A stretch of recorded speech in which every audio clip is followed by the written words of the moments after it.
Indonesia gagal menang usai hanya bermain imbang 2-2 melawan Bahrain. Yap, sebuah hasil yang dirasa sangat menyakitkan karena terjadi akibat wasit yang lagi-lagi nyebelin. Sesuatu yang pastinya akan menjadi trending topik sebab ya emang separah itu keputusannya. Belum lagi kelakuan para pemain Bahrain yang letoynya minta ampun, bahkan membuat Missile Girls kaget setengah mati. Yap, iya yang menjalani debut beneran gak nyangka ternyata ada loh kejadian semacam ini. Nah, melihat segala hal yang ada, pastinya Pak Erik gak akan tinggal diam terutama buat melabrak AFC. Dan jangan lupa, 1 juta % PSSI akan melapor langsung ke FIFA perihal masalah ini. Karena kalau laporan ke AFC, alah sama aja. Wong AFC isinya aja kebanyakan orang-orang Timur Tengah yang modelannya setipe kayak gitu.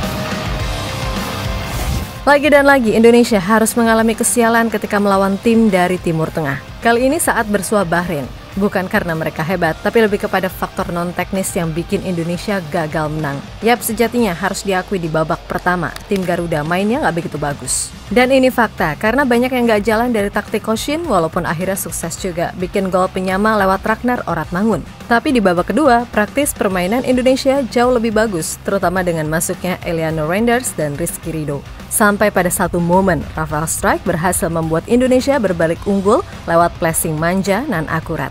Akan tetapi ketika kemenangan itu udah di depan mata, Bahrain mampu menyamakan kedudukan jadi 2-2. Alhasil ini membuat posisi Indonesia untuk saat ini terlempar ke peringkat 5 klasemen sementara.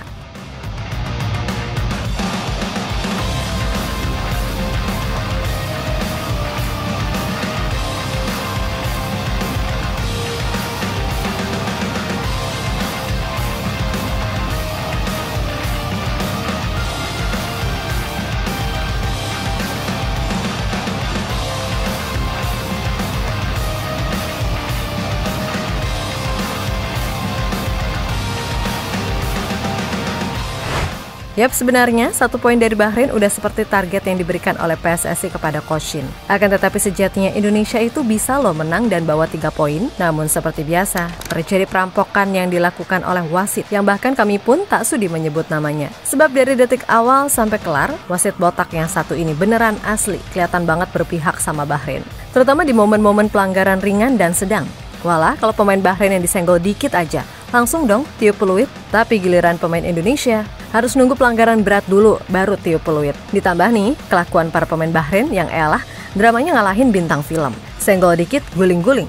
Sentuh dikit, teriak kayak digebukin sekampung. Pokoknya ya, ciri khas tim Timur Tengah gitu semua deh. Pantesan di Piala Dunia, tim-tim Timur Tengah cuman jadi badut. Nah, yang paling bikin publik tanah air geram sampai para pemain dan staf ikutan emosi, gimana bisa injury time yang seharusnya 6 menit, ini sampai mau 10 menit. Ibarat kata nih, selama Bahrain gak cetak gol, sampai subuh juga gak bakal ditiup tuh peluit. Dan beneran aja, di menit 90+9, sesaat setelah Bahrain cetak gol, langsung dong diakhirin pertandingannya. Emang kocak, super kocak, asli deh bikin emosi.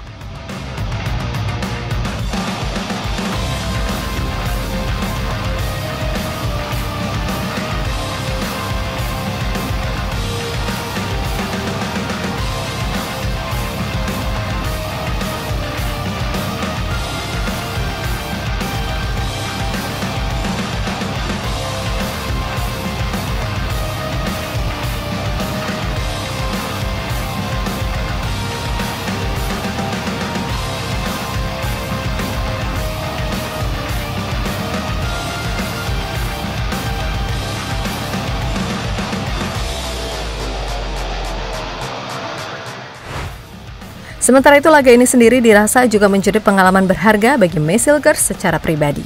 Sebab pastinya ia merasa sangat kaget dengan segala situasi yang mungkin baru pertama kali ia lihat.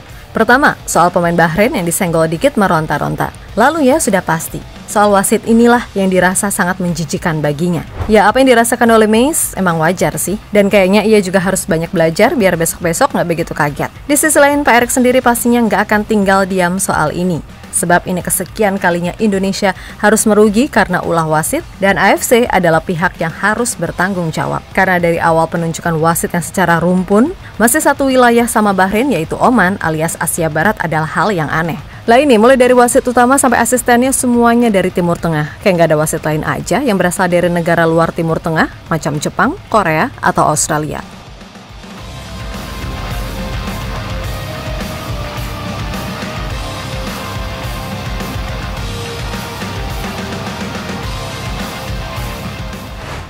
Lebih lanjut, kemungkinan besar PSSI akan membawa masalah ini ke FIFA langsung. Karena kalau AFC, gila, udah berapa kali Indonesia dirugikan.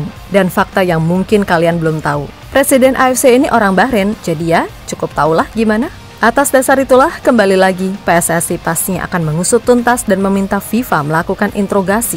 Karena ini beneran merugikan Indonesia. Dan kalau semisal, amit-amit tim Garuda gagal lolos Piala Dunia karena hasil ini, beneran, kami meminta kalian buat nyumpahin apapun ke Bahrain ataupun AFC, biar mereka kena batunya. Kami tahu kalau FIFA sendiri sebenarnya juga organisasi yang gak bersih-bersih amat. Tapi AFC, jujur sih, lebih kocak.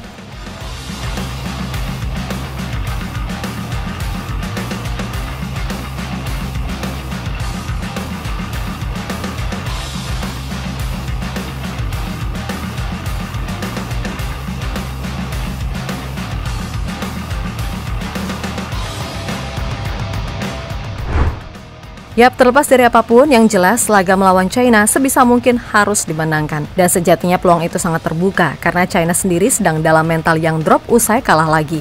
Yap, pasukan Panda sebelum ini baru saja menderita kekalahan 3-1 atas Australia. Hal yang kini membuat mereka makin tenggelam di dasar klasemen dengan 0 poin. Nah, jika mampu menang atas China, peluang untuk bisa lolos itu masih terjaga. Walaupun di bulan November nanti kita harus main melawan Jepang dan Arab Saudi. Nggak mudah memang, tapi semoga di bulan Oktober ini kita bisa dapat amunisi baru lagi buat menambah kekuatan. Ya mudah-mudahan kedatangan Kevin Dix ke Jakarta ini beneran buat salaman sama Pak Erik, sekaligus buat ngurusin proses naturalisasi. Dan semoga selain Kevin Dix, ada pemain-pemain lain yang segera nyusul. Sebab jika sukses nambah lagi, maka kita bisa lebih pede buat tanding lawan Jepang. Belum tentu menang juga sih, at least memberikan perlawanan luar biasa itu juga termaksud hasil yang bagus. So yang terjadi, biarlah terjadi. Dan biarlah itu menjadi takdir yang tak bisa terelakkan. Harapannya tentu saja mengubah segala bentuk amarah, emosi, dan lain sebagainya. Menjadi sebuah motivasi lebih untuk ambil 3 poin dari China setelah ini. Tetap semangat Garuda, kalian udah bekerja keras dan kami bangga akan hal itu. Dan pastinya media-media asing juga menyoroti hasil ini serta kelakuan aneh dari para Bahrain itu sendiri.